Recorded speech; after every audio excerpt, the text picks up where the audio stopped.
एक पल के लिए अपनी आंखें बंद कर लें। कल्पना कीजिए कि आप सुबह सुबह एक शांत जापानी गांव में टहल रहे हैं। गलियां साफ हैं, हवा में हरी चाय की खुशबू है और आपको दूर से मुर्गों की बांग सुनाई दे रही है। 90 साल का एक बूढ़ा आदमी अपने बगीचे की देखभाल कर रहा है। वह धीरे से झुकता है, घास फूस उखाड़ता है, स्कूल जाते बच्चों को देखकर मुस्कुराता है और जब आप उसका अभिवादन करते हैं तो विनम्रता से झुकता है। आप सोच रहे होंगे, वह 90 साल की उम्र में काम क्यों कर रहा है? क्या उसे आराम नहीं करना चाहिए, रिटायर हो जाना चाहिए? लेकिन जापान के ओकिनावा में रिटायरमेंट शब्द उस तरह से मौजूद नहीं है जैसा हम सोचते हैं। लोग जीना नहीं छोड़ते, वे अपनी आखिरी सांस तक एक उद्देश्य के साथ जीते हैं। इस उद्देश्य, इस ऊर्जा, इस अदृश्य लेकिन शक्तिशाली शक्ति को इकिगाई कहा जाता है। इकिगाई का अर्थ है अस्तित्व का कारण। यह वह चीज है जो आपको हर सुबह डर के बजाय उत्साह के साथ जगाती है। यह कोई बड़ी बात हो सकती है, जैसे हजारों छात्रों को पढ़ाना, या कोई छोटी मोटी चीज जैसे अपने नाती पोतों के लिए मीसो सूप बनाना। आज हम सिर्फ इकिगाई किताब का सारांश नहीं पढ़ रहे हैं, हम आत्म खोज की एक यात्रा पर कदम रख रहे हैं। साथ मिलकर हम जापानी बुजुर्गों की कहानियों, दीर्घायु के ज्ञान और उन सीखों को जानेंगे जिन्हें आप अपने जीवन में लागू कर सकते हैं। सुनते समय खुद से पूछते रहें, मेरे जीवन को क्या सार्थक बनाता है? मैं आज कौन सी छोटी छोटी खुशियां जोड़ सकता हूं? और कल सुबह उठने की मेरी चाहत की क्या वजह है? मेरे साथ बने रहिए, क्योंकि इस ऑडियो बुक के अंत तक आप सिर्फ इकिगाई के बारे में नहीं जानेंगे, बल्कि इसे महसूस भी करेंगे। इकिगाई क्या है? इकिगाई 2 शब्दों से मिलकर बना है। इकी, जिसका अर्थ है जीवन, और गाई, जिसका अर्थ है मूल्य। तो इसका शाब्दिक अनुवाद है जीने का एक कारण। लेकिन जुनून या शौक के विपरीत इकिगाई ज्यादा गहरा है। यह वह जगह है जहां 4 चक्र मिलते हैं। 1, आपको क्या पसंद है। 2, आप किसमें अच्छे हैं। चौथा, दुनिया को किसकी जरूरत है। 4, आपको किस चीज के लिए पुरस्कृत किया जा सकता है। जब ये चारों एक साथ मिलते हैं तो आपको अपना इकिगाई मिल जाता है। ओकिनावा की कहानी। कामदा नाम की 110 वर्षीय महिला है। हर सुबह वह उठती है और हाथ से पारंपरिक कपड़े बुनने में समय बिताती है। उन्हें पैसों की जरूरत नहीं है, उनकी कोई समय सीमा नहीं है। लेकिन वह कहती है, जब मेरी उंगलियां बुन रही होती हैं तो मुझे लगता है कि मैं जिंदा हूं। यही उनका इकिगाई है। एक प्रासंगिक उदाहरण, अपने पड़ोस में एक चाय बेचने वाले के बारे में सोचिए। बाहरी लोगों को यह बस कप में चाय डालने जैसा लगता है, लेकिन अगर आप गौर करें तो वह हर ग्राहक का गर्मजोशी से स्वागत करता है, उनकी पसंद को याद रखता है, उनसे बातें करता है और उनकी रोजमर्रा की जिंदगी का हिस्सा बन जाता है। उनके लिए चाय सिर्फ व्यवसाय नहीं है, यह जुड़ाव है। यही उनका इकिगाई हो सकता है। दोस्तों के लिए चिंतन प्रश्न, आपके जीवन में ऐसी कौन सी गतिविधि है जो आपको जीवंत महसूस कराती है, जहां आपको समय का पता ही नहीं चलता? क्योंकि इकिगाई का कोई आकर्षक होना जरूरी नहीं है, बस इसे आपके जीवन को अर्थ देना चाहिए। दीर्घायु का गांव ओकिनावा। ओकिनावा को अमर लोगों की भूमि कहा जाता है। यहाँ लोग अक्सर 90, 100 और कभी-कभी तो 110 साल से भी ज्यादा जीते हैं। लेकिन सिर्फ लंबी उम्र ही नहीं, बल्कि वे अच्छी जिंदगी भी जीते हैं। ओगिमी के छोटे से गांव, जिसे दीर्घ आयु का गांव भी कहा जाता है, में बुजुर्गों को हंसते, लोकगीत गाते, नाचते या बागवानी करते देखा जा सकता है। एक 97 वर्षीय किसान आज भी अपनी सब्जियों में पानी डालने के लिए सुबह उठता है। एक 195 वर्षीय महिला आज भी अपने पोते पोतियों के लिए खाना बनाने का आनंद लेती है। वे उम्र को कोई सीमा नहीं मानते, बल्कि हर दिन उनके इकिगाई को जीने का एक अवसर है। मोई, दोस्ती का समूह। इतने लंबे समय तक जीने का एक कारण मोई है, दोस्तों का आजीवन समूह। कल्पना कीजिए, दोस्तों का एक समूह जो रोज चाय पर मिलता है, एक दूसरे का हालचाल पूछता है, मुश्किल समय में पैसे इकट्ठा करता है, साथ मिलकर त्योहार मनाता है। यही मोई है। क्या आपके पास अपना मोई है? ऐसे लोगों का समूह जिन पर आप पूरी तरह भरोसा कर सकें, जो आपके जीवन में खुशी और ताकत भर दे। हमारे शहरों में अकेलापन सबसे बड़ी समस्याओं में से एक है। एक अपार्टमेंट में रहने वाले एक बूढ़े व्यक्ति के बारे में सोचिए जो अकेले खाता है, अकेले टीवी देखता है और जिसके पास बात करने के लिए कोई नहीं है।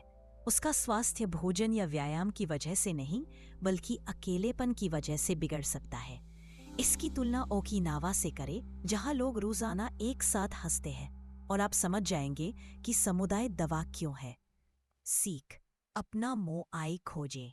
अपने आसपास उन लोगों को रखें जो आपको ऊपर उठाते हैं। खुशी का राज, क्या आप कभी किसी चीज में इतने खो गए हैं कि आप अपना फोन देखना ही भूल गए?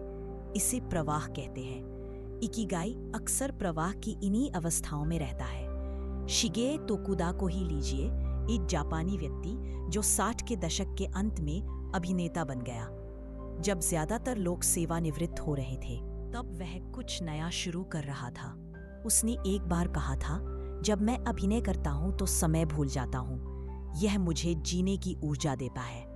कुछ लोगों के लिए यह प्रवाह खाना बनाते समय आता है, तो कुछ के लिए गणित के सवाल हल करते समय, बागवानी करते समय, या यहाँ तक कि साइकिल की मरम्मत करते समय भी। आपके जीवन में कौन सी गतिविधि आपको घड़ी भूलने पर मजबूर कर देती है? हो सकता है कि आपका इकिगाई यही छिपा हो। इकिगाई के 10 नियम।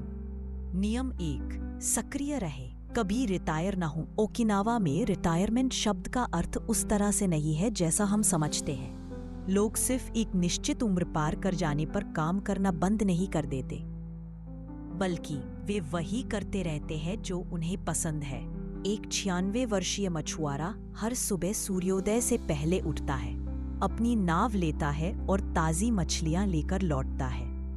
वह यह काम पैसों के लिए नहीं करता। वह ऐसा इसलिए करता है क्योंकि समुद्र उसका दोस्त है, उसकी लय है, उसका उद्देश्य है। अपने पड़ोस के दर्जी के बारे में सोचिए, जो 40 सालों से कपड़े सिल रहा है। यहाँ तक कि अपने बच्चे उसे काम करना बंद करो कहते हैं, तब भी वह काम जारी रखता है, क्योंकि ग्राहकों से मिलना, कपड़े संभालना और लोगों से आभार सुनना उसे ऊर्जा देता है।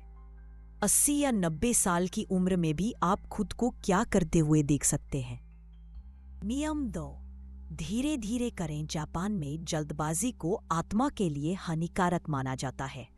ओकिनावा के लोग शांति से रहते हैं, धीरे धीरे चलते हैं, धीरे धीरे खाते हैं, हर 2 मिनट में घड़ी देखे बिना बातचीत का आनंद लेते हैं। मिसाओ नाम की 110 वर्षीय महिला अक्सर कहती है, जल्दबाजी चिंता लाती है, जीवन को छोटा कर देती है। वह आज भी हर दिन घंटों फूल सजाने में बिताती है, जो उसकी पसंदीदा कला है। फोन स्क्रॉल करते हुए 5 मिनट में फास्ट फूड खाने और डाइनिंग टेबल पर बैठकर कहानियां सुनाने और हर निवाले का धीरे धीरे आनंद लेने के बीच के अंतर के बारे में सोचें। पहला आपका पेट भरता है, दूसरा आपका दिल भरता है। आप अपने जीवन में कहाँ बेवजह भाग दौड़ कर रहे हैं? क्या आप आज थोड़ा धीमा कर सकते हैं? नियम 3, अपना पेट न भरें। ओकिनावा में लंबी उम्र का राज भी खाने में ही छिपा है। वे हारा हाचीबू नियम का पालन करते हैं, तब तक खाते रहें जब तक आपका पेट 80% न भर जाए।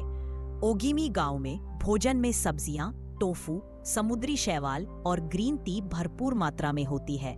बुजुर्ग ज्यादा खाने से बचते हैं और प्रोसेस्ड फूड को शायद ही कभी छूते हैं। इसकी तुलना एक आधुनिक ऑफिस कर्मचारी से करें, जो तब तक खाता रहता है जब तक उसे भारीपन, नींद और पेट फूलने जैसा महसूस न होने लगे। खाना ऊर्जा नहीं, बोझ बन जाता है। अगली बार जब आप खाना खाएं तो ध्यान दें, क्या आप ऊर्जा के लिए खा रहे हैं या बोरियत से? अगली बार जब आप खाना खाएं तो ध्यान दें, क्या अपने आप को अच्छे दोस्तों से घेरें। दोस्ती दवा है। ओकिनावा के लोग मोआई में रहते हैं, आजीवन मित्रता समूह। वे हंसते हैं, खाना बांटते हैं और एक दूसरे को आर्थिक और भावनात्मक रूप से सहारा देते हैं। ओकिनावा में 90 साल से ज्यादा उम्र की 5 महिलाओं का एक समूह रोज चाय के लिए मिलता है। वे बचपन से दोस्त हैं। वे मजाक करती हैं, यादें साझा करती हैं और एक दूसरे को दवाइयाँ लेने की याद दिलाती हैं। उनका मानना है कि उनकी दोस्ती ही उनकी इतनी लंबी उम्र का कारण है। जरा सोचिए कि किसी पुराने दोस्त से मिलने के बाद आप कैसा महसूस करते हैं? हल्का, खुश, तरोताजा। अब इसकी तुलना घंटों अकेले सोशल मीडिया स्क्रॉल करने से करें। कौन सा दोस्त आपकी आत्मा को पोषण देता है? आप अपने मोबाइल में जीवन भर के लिए किन 3 से 4 लोगों को चाहते हैं? क्या आपने उन्हें बताया है कि वे आपके लिए कितने मायने रखते हैं? नियम 5, अपने अगले जन्मदिन के लिए फिट हो जाइए। ओकिनावा के लोग भारी वजन के साथ जिम नहीं जाते। उनका व्यायाम स्वाभाविक और रोजाना होता है। टहलना, बागवानी करना, सीढ़ियां चढ़ना, हाथों से काम करना। एक ओकिनावा निवासी जिसकी उम्र 101 साल है, आज भी रोजाना लकड़ी काटता है। वह हंसते हुए कहता है, इससे मेरे हाथ जवान रहते हैं। इसके विपरीत हम में से कई लोग 500 मीटर भी गाड़ी चलाकर जाते हैं, सीढ़ियों से मचते हैं और घंटों डेस्क पर बैठे रहते हैं। हमारा शरीर उम्र के कारण नहीं, बल्कि इस्तेमाल न करने के कारण कमजोर हो जाता है। आप रोजाना कौन सी साधारण गतिविधि शामिल कर सकते हैं? टहलना, स्ट्रेचिंग, बागवानी, जिसे आप 80 साल की उम्र में भी जारी रख सकते हैं। नियम 6, मुस्कुराएं। ओकिनावा में मुस्कुराहट सिर्फ भाव नहीं है, वे दवा है। 100 साल से ज्यादा उम्र के बुजुर्ग भी अक्सर हंसते हैं, अपने दोस्तों को चिढ़ाते हैं और छोटी छोटी चीजों में खुशी पाते हैं। 130 वर्ष के नाम की एक महिला से जब उनकी लंबी उम्र का राज पूछा गया तो उन्होंने बस इतना ही कहा, अपने पड़ोस के उस दुकानदार के बारे में सोचिए जो हमेशा मुस्कुराकर आपका स्वागत करता है। क्या आपको वहां ज्यादा स्वागत महसूस नहीं होता, बजाय उस जगह की जहां कैशियर गुस्से में दिखता है? आखिरी बार आप कब बिना वजह मुस्कुराए थे? क्या आज आपकी मुस्कुराहट किसी और का दिन खुशनुमा बना सकती है? नियम 7, प्रकृति से फिर से जुड़ें। ओकिनावा में प्रकृति एक स्थायी मित्र है।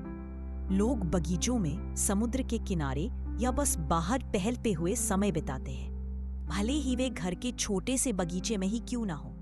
रोजाना पौधों की देखभाल करने से वे शारीरिक रूप से सक्रिय और भावनात्मक रूप से स्थिर रहते हैं। किसी पार्क में पेड़ के नीचे बैठकर जो शांति महसूस करते हैं, उसकी तुलना ट्रैफिक में फंसे होने के तनाव से करें।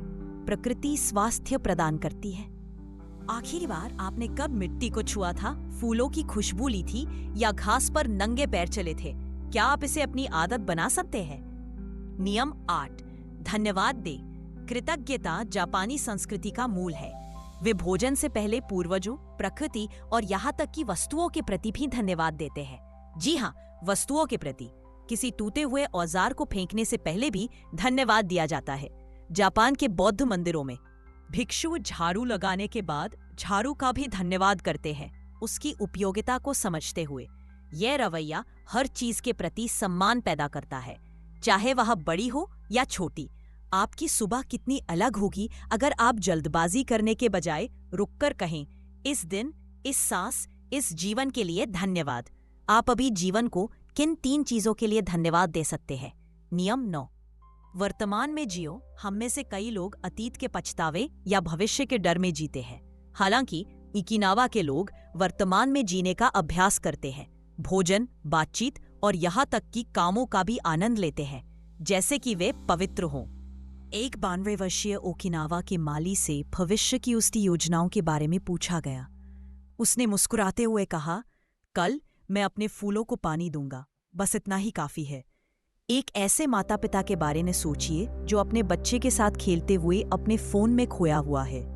वह पल फिसल जाता है, लेकिन अगर वे फोन नीचे रखते और बस बच्चे को हंसते हुए देखे तो वह याद हमेशा के लिए अमर हो जाती है। अभी जब आप यह ऑडियो बुक सुन रहे हैं, क्या आप पूरी तरह से यहाँ हैं या आपका मन कहीं और भटक रहा है? नियम 10, अपने इकिगाई का पालन करें। यही इस पुस्तक का सार है। इकिगाई का अर्थ है अस्तित्व का कारण। यह वह मधुर क्षण है जहां आप जो पसंद करते हैं, जिसमें आप अच्छे हैं, दुनिया को जिसकी जरूरत है और जिसके लिए आपको पुरस्कृत किया जा सकता है।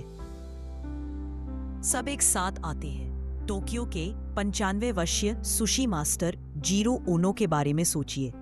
वह आज भी एक छोटा सा सुशी रेस्टोरेंट चलाते हैं जो विश्व प्रसिद्ध हो गया है।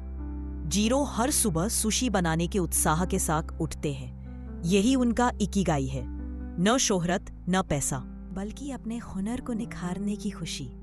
एक ऐसे स्कूल शिक्षक के बारे में सोचिए जो सेवानिवृत्ति की उम्र के बाद भी बच्चों को मुफ्त में ट्यूशन पढ़ाता रहता है।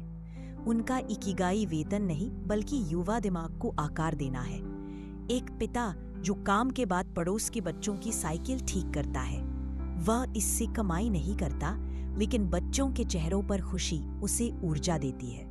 ऐसा करते समय आपको समय का पता ही नहीं चलता। दूसरे आपको किस हुनर के लिए धन्यवाद देते हैं? अगर पैसा चिंता का विषय न होता तो आप अपना जीवन क्या करते? यहाँ रुकिए, गंभीरता से सोचिए, क्योंकि हो सकता है कि आपका इकिगाई पहले से ही आपके अंदर चुपचाप बसा हो। तो प्यारे दोस्तों, हमने इकिगाई से क्या सीखा है? सक्रिय रहे, चलते रहे, हल्का खाए, लंबी उम्र जिए, अपने दोस्तों से गहरा प्यार करें, मुस्कुराए और अपनी खुशी से दूसरों को स्वस्थ होने दे। हर दिन जिंदगी का शुक्रिया अदा करें और सबसे बढ़कर अपनी इकिगाई को खोजें और उसका पालन करें। ओकिनावा में जब बड़े बुजुर्ग मिलते हैं तो वे यह नहीं पूछते आप कैसे हैं, वे पूछते हैं आपकी इकिगाई कैसी है। शायद यही असली राज है, सिर्फ लंबी उम्र जीना ही नहीं बल्कि उद्देश्यपूर्ण जीवन जीना। तो मैं आपसे पूछता हूं, समापन करते हुए, आपकी इकिगाई क्या है और आप इसे कैसे जिएंगे आज से शुरू करके?